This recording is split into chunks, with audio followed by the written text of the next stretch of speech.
Your AI has a memory, but it has a budget.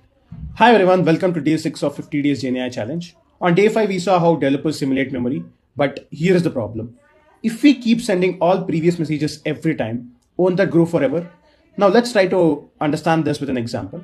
If you look at this particular request, I'm sending a very long prompt to the model. Notice the output. It says, resource exhausted, quota exceeded for the metric, limit 250K. Now, what does this limit mean?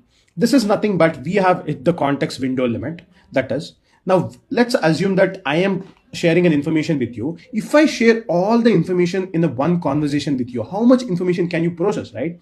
Exactly same way, the model also has a context limit. It is nothing but the maximum tokens that the model can process in a single request. Now, connecting this back to day 5, we said that for the model to simulate memory, we have to send all the previous conversations. But if you keep on sending all the older conversations, eventually you'll hit the context window limit, right? Now what happens then? Something must be removed. That's exactly why chatbots forget. Now here's the question: how to prevent this particular situation? There are various common strategies that can be used. So one is removing the older irrelevant messages. Here, if you see this example, I have kept a maximum limit of 6. That is, only 3 message exchanges between me and the model will be stored in the context. Rest all will be dropped. That is a particular strategy I'm using here.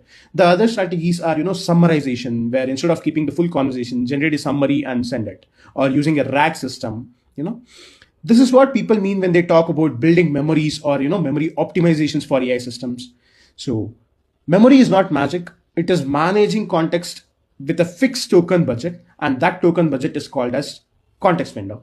This was day 6. See you on day 7. Bye bye.